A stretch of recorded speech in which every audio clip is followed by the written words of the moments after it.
నమస్తే తెలుగువారి మనస్సాక్షి సాక్షికి స్వాగతం. Welcome to ask your doctor the NRI health show. I'm Priya Goteti. So మనం ఈ మధ్య చాలా మందిని చూస్తున్నాము, కరోనా అయిపోయింది, మళ్ళీ ఇంకేదో కొత్త వైరస్ చైనాలో వచ్చింది అని చెప్పి మళ్ళీ ఏదైనా లాక్డౌన్ అవుతుందా, అది ఎలా ఉంటుంది కొత్త వైరస్ అసలు ఏంటి అని చెప్పి చాలా మంది ప్రజలు ఆందోళనలోకి వెళ్తున్నారు. సో ఈ రోజు మనం చేయబోయే టాపిక్ వచ్చి global alarm again, viral threads, HMPV అని ఒక కొత్త వైరస్ ఉంది అండ్ బర్డ్ ఫ్లూ ఉంది. సో ఈ 2 వైరస్‌ల గురించి మనం మాట్లాడదాము. అసలు దీనికి కరోనాకి ఏంటి difference?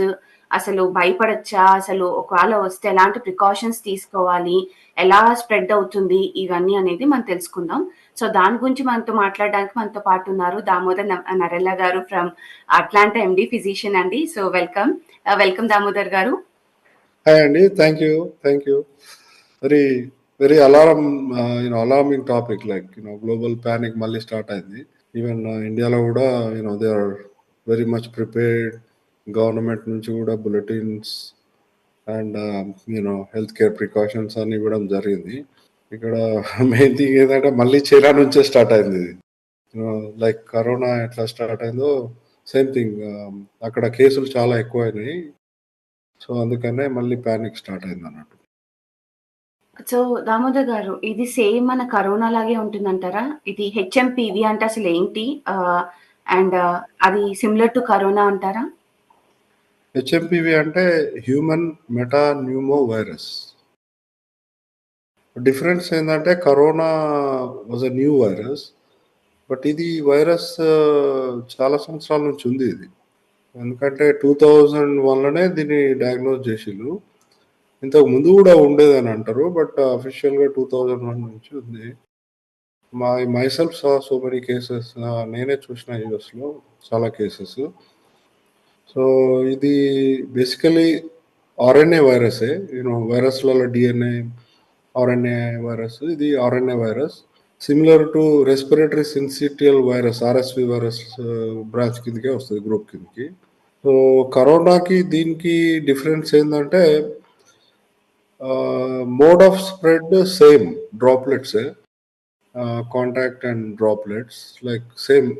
Most of the time మనము ఏదైనా సర్ఫేస్ టచ్ చేసి మళ్ళీ చేతులు కైండ్ ఆఫ్ ఫేస్ని టచ్ చేయడము, సో అట్లా తర్వాత కాఫ్ తోటి స్ప్రెడ్ అవుతుంది. కాకపోతే డిఫరెన్స్ ఏంటంటే పెద్ద వైరస్ కంపేర్ టు కరోనా.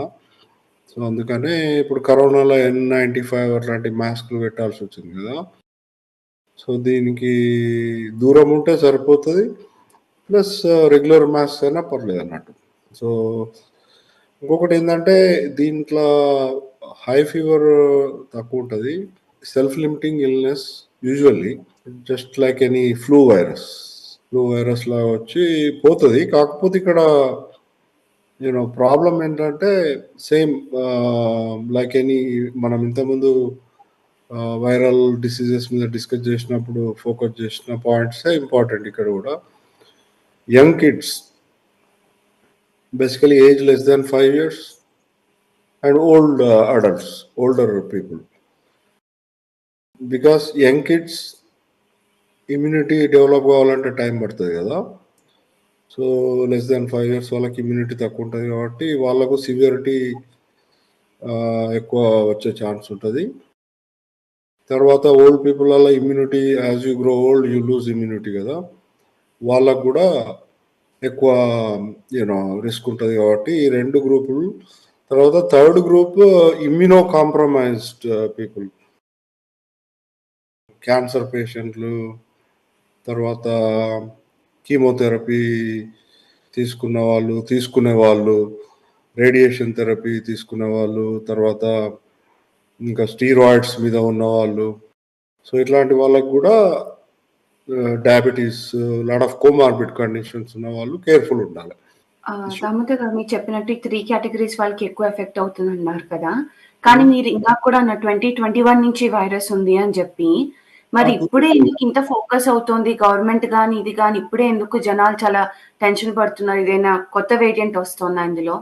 జనరల్గా ప్యానిక్ ఎట్లా స్టార్ట్ అయిందంటే మళ్ళీ చైనా నుంచే స్టార్ట్ అయింది. చైనాలో సడన్గా హాస్పిటల్ అన్ని kind of filled with all these cases.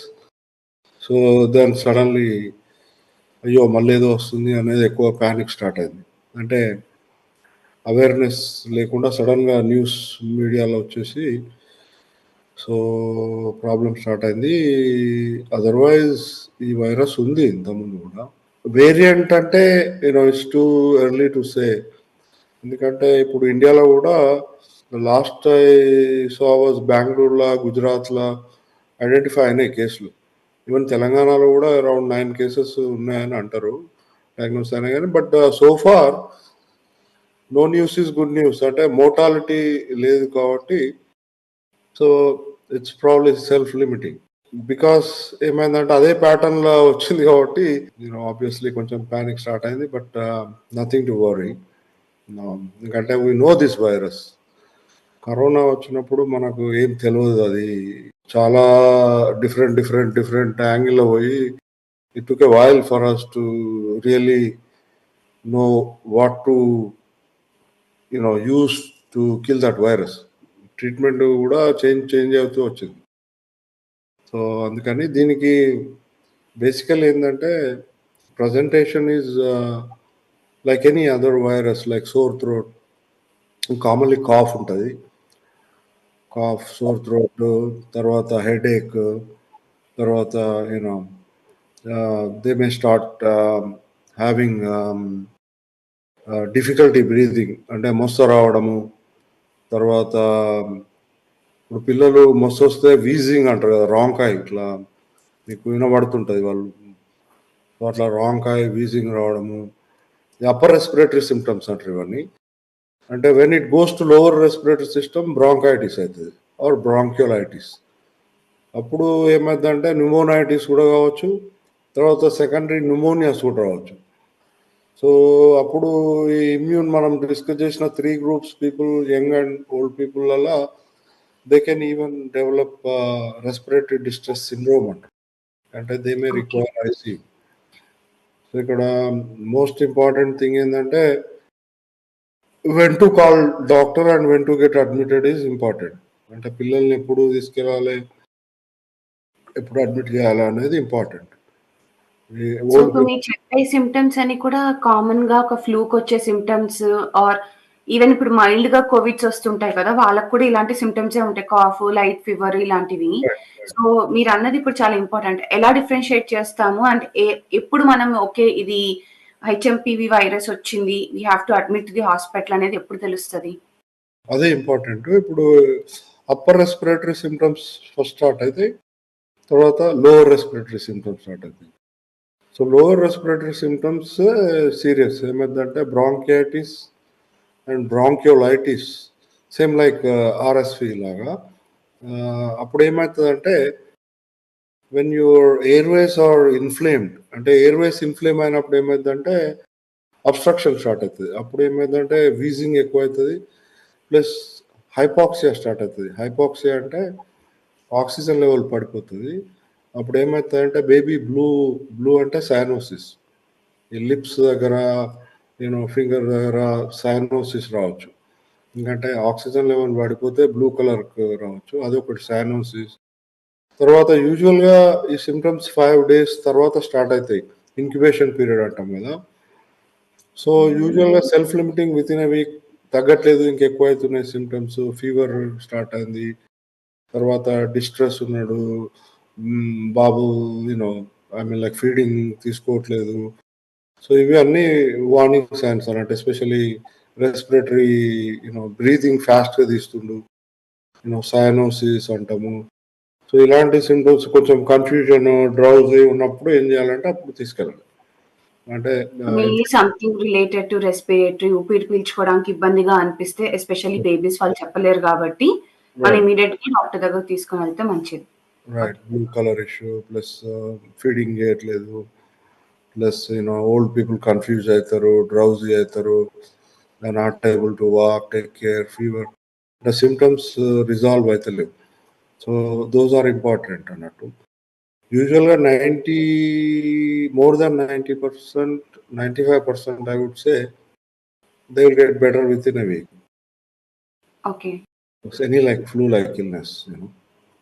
So, మనం ఫ్లూకి నార్మల్‌గా ఫ్లూ షాట్స్ దొరుకుతుంటాయి. ఆర్ కోవిడ్‌కి మనం వ్యాక్సిన్స్ యేసుకున్నాము. అలాగే ఇది మనం ఏమైనా ఇంకేమైనా ఒక ఫ్లూ షాట్ లాంటిదేమైనా తీసుకోవచ్చా? ఆర్ వ్యాక్సిన్ లాంటివేమైనా ఉన్నాయా? దీనికి వ్యాక్సిన్ లేదండి. వ్యాక్సిన్ లేదు. ఇంకా రాలేదు. సో, వ్యాక్సిన్ లేదు. యూజువల్లీ మైల్డే ఉంటది. కాపోతే సీజనల్ అంటే వింటర్‌లో ఎక్కువ ఈ కోల్డ్ వైరస్ అన్నట్టు ఇది. ఎస్పెషల్లీ వింటర్ సీజన్‌లో ఎక్కువుంటది. So, basically diagnosis is simple. Same like any other testing. ఇప్పుడు మన దగ్గర రెస్పిరేటరీ ప్యానెల్ అని చేస్తే అన్నీ ఈవెన్ కోవిడ్, ఆర్ఎస్‌వి అన్నీ వచ్చేస్తాయి. ఇది కూడా వచ్చేస్తాయి. సో, అట్లా చాలా ఓకే. మటుకు నేను చాలా ఇన్సిడెంటల్ కేసెస్ కూడా చూసాను. ఇట్లా వేరే దానికోసం మనం రెస్పిరేటరీ ప్యానెల్ చేస్తే హ్యూమన్ న్యూమో వైరస్ వచ్చిన కేసులు కూడా చూశాను. So, it's a old virus. But flu swab అంటాము. దాంట్లో కూడా ఇఫ్ యూ రన్ ఇంకా కన్ఫర్మేటరీ డయాగ్నోసిస్ అంటే పీసీఆర్ లైక్ కోవిడ్ టెస్టింగ్ లాగానే similar to COVID testing. So, అది కన్ఫర్మేటరీ డయాగ్నోసిస్. తర్వాత ట్రీట్మెంట్‌లోకి వచ్చేస్తే ఇప్పుడు మనకు మీరన్నట్టుగా ఇన్‌ఫ్లుయెన్జాకి, కోవిడ్‌కి మెడికేషన్ ఉంది. Right. Now we have medication for influenza, Tamiflu ఇస్తాము. కోవిడ్‌కి కూడా we have lot of medications now. ఇనిషియల్‌గా ఇవన్నీకి. మెడికేషన్ ఏం లేదు గానీ బేసికల్లీ ఏందంటే అడిక్వేట్ రెస్ట్ తీసుకోవాలి. IV like if required IV fluids we have to hydration అంటే మంచిగా give enough fluids. If they cannot tolerate by mouth అప్పుడు మనము ఐవీ ఇయ్యాల్సిన అవసరం ఉంటుంది. తర్వాత పెయిన్ మెడికేషన్స్, ఫీవర్ ఉంటే పారాసెటమాల్ అట్లా. సో, సింప్టమాటిక్ అంటే కన్జర్వేటివ్ ట్రీట్మెంటే దీనికి. యాంటీబయాటిక్స్ అవాయిడ్ చేయడం బెటర్ ఇనిషియల్‌గా. But when the infection becomes lower respiratory tract పోయి ప్రాబ్లమ్ అయ్యి cough secondary bacterial infection suspect చేస్తే అప్పుడు ఏమైందంటే మన తెమడ స్ఫుటం అంటాం కదా, it turns into greenish or brownish. అప్పుడు ఇవ్వాల్సి వస్తుంది treatment few days okay. Antibiotics. యూజువల్‌గా బట్ యాంటీబయాటిక్స్ అవాయిడ్ చేయడం బెటర్. బట్ దీనికి మోర్టాలిటీ రేట్ అయితే తక్కువే అంటారు. లైక్ దీనివల్ల చనిపోవడం గానీ, అలాంటివి అయితే ఏమీ లేవు. బట్ జస్ట్ ఒక 1 వీక్ కొంచెం ఫీవర్ అలాంటి సింప్టమ్స్ ఎక్కువుంటాయి. నార్మల్లీ అంటే కాంప్లికేటెడ్ అయితే mortality rate I was looking for studies. There was one study, where there was about like 3 to 5%, but only in those group మనం డిస్కస్ చేసినాం కదా, ఆ గ్రూప్ అవును. వాళ్ళ లోపల వెరీ లిటిల్ 3 to 5% ఉంది.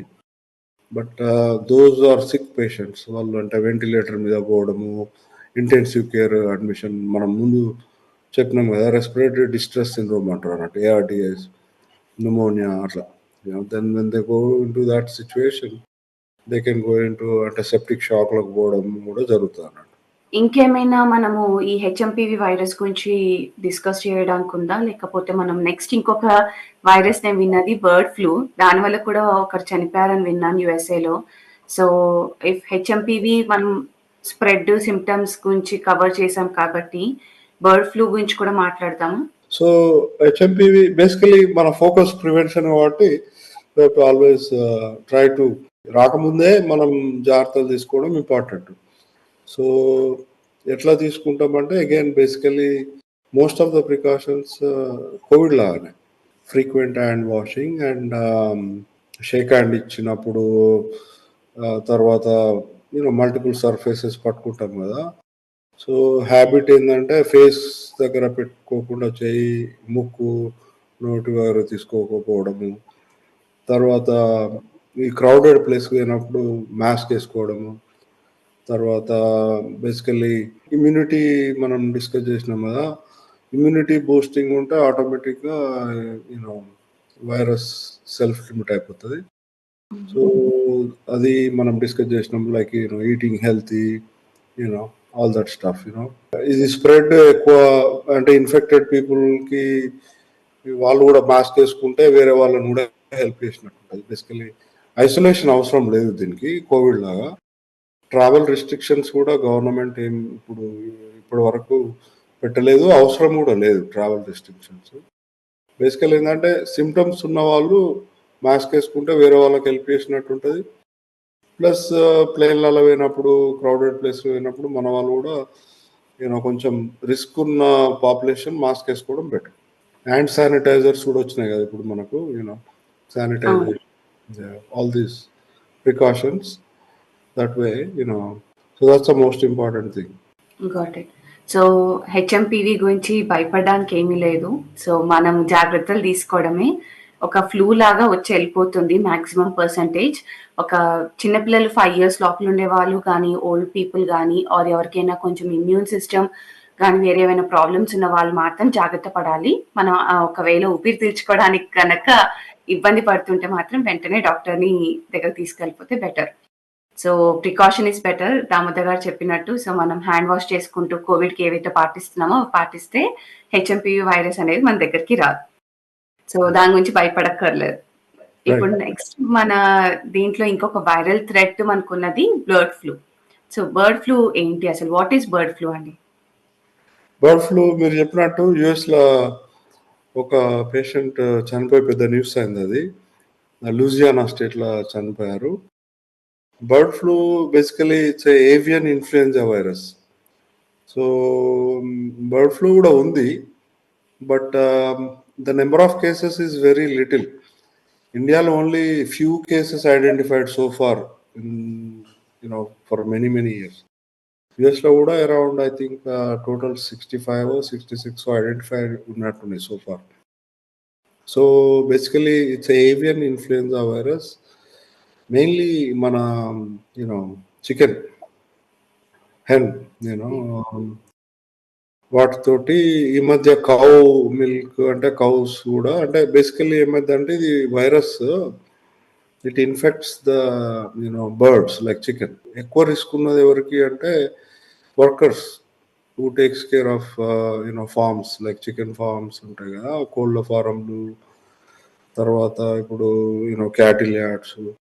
సో బేసికల్గా అప్పుడు ఇన్ఫెక్షన్ వచ్చినప్పుడు సేమ్ లైక్ మనలానే అవి కూడా రికవర్ కావచ్చు, బట్ చనిపోయినాయి అనుకో ఇంకా ఎక్కువ స్ప్రెడ్ అయ్యే ఛాన్స్ ఉంటుంది. సో బేసికల్లీ ఏంటంటే అది కూడా same secretions, touching, man to man spread is not known.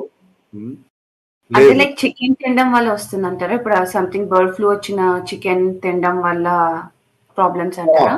అంటే ప్రాపర్ కుకింగ్ మనం చేసినట్టుగా మంచిగా కుక్ చేస్తే వైరస్ చచ్చిపోతుంది. అండర్ కుక్డ్ చికెన్ తోటి రావచ్చు. Basically most of the time ఈ డెడ్ బర్డ్స్ని, తర్వాత వర్కర్స్ ఎవరైతే హ్యాండిల్ చేస్తారో వాళ్ళకి ఎక్కువ రిస్క్, ఎందుకంటే దే ఆర్ వాళ్ళకు కూడా మనం ప్రికాషన్స్ చెప్తాము. సో బేసికలీ గ్లౌజ్ వేసుకోవడము, మాస్క్ వేసుకోవడము, కాంటాక్ట్, ఇవన్నీ ఇంపార్టెంట్. కొంచెం సివియర్ ఇల్నెస్ ఈ బర్డ్ ఫ్లూ. H5N1 వైరస్ అంటారు దాన్ని. సో ఇట్ ఈస్ అందుకే సిడిసి తర్వాత WHO they are very alert as soon as ఎక్కడన్నా హ్యూమన్ బర్డ్ ఫ్లూ అంటే బర్డ్స్లలో వచ్చి చచ్చిపోవడం కామనే ఉంది, అని అది మెన్కి అంటే హ్యూమన్కి, మేల్ ఆర్ ఫీమేల్, అది number of cases very few identified. Plus severity of illness ఎక్కువ ఉంటుంది కాబట్టి కొంచెం సీరియస్ ఇష్యూ కాబట్టి it's a concern. So poultry farms లో వాటిలో పని చేసే వాళ్ళకి ఫస్ట్ థింగ్ మనం మామూలు వేరే వాళ్ళందరికీ కూడా కామన్ పీపుల్ కి అన్కుక్డ్ మీట్ కాకుండా బాగా కుక్ చేసుకుంది రా మీట్ లేకుండా ఫినిష్ మంచిగా ప్రాపర్ గా బాయిల్ చేసి అలా తింటే ప్రాబ్లం లేదు. కానీ ఇప్పుడు పౌల్ట్రీలో వర్క్ చేసే వాళ్ళకి మీరు ప్రికాషన్స్ ఏం తీసుకోవచ్చు అంటారు? Then you have to be more careful, mask వేసుకోవడము, so obviously you get to touch them కాబట్టి కాంటాక్ట్ ప్రికాషన్స్ అన్ని పెట్టుకోవాలి. సో తర్వాత ఈ మధ్య మిల్క్లో కూడా ఐడెంటిఫై అయింది ఇది ఈ వైరస్, అంటే క్యాటిల్ త్రో కూడా స్ప్రెడ్ అయ్యే ఛాన్స్ ఉంది కాబట్టి మిల్క్ కూడా రా మిల్క్ సస్పిషన్ ఉన్నప్పుడు రా మిల్క్ తాగదు, మంచిగా బాయిల్ చేసి తాగితే బెటర్. ఎగ్స్లో ప్రాపర్లీ కుక్డ్ ఎగ్స్ త్రూ అయితే ఇప్పటి వరకు no cases identified. So eggs are safe, no worries. But definitely encourage చేయాల్సింది ఏంటంటే అండర్ కుక్డ్ ఎగ్స్ కూడా you have to be careful, especially ఆ టైంలో. చికెన్ తినద్దు అని ఏం లేదు, ఎగ్స్ తినద్దు అని ఏం లేదు. ఈవెన్ మిల్క్ కూడా you can drink, but properly boil చేసి అట్లా. సో ఇట్ కిల్స్ ద ఇప్పుడు వైరస్. మనకి యుఎస్ లో అంతా క్యాన్సే కదా, మిల్క్ క్యాన్సే వస్తుంటాయి. సో వాటితో ప్రాబ్లం ఏం లేదు కదా, డైరెక్ట్ గా చాలా మంది ఆ మిల్క్ క్యాన్స్ వాటితో తాగిస్తూ ఉంటారు. యూజువల్లీ పాస్చరైజ్ మిల్క్ కాబట్టి ప్రాబ్లం ఉండదు మన దగ్గర.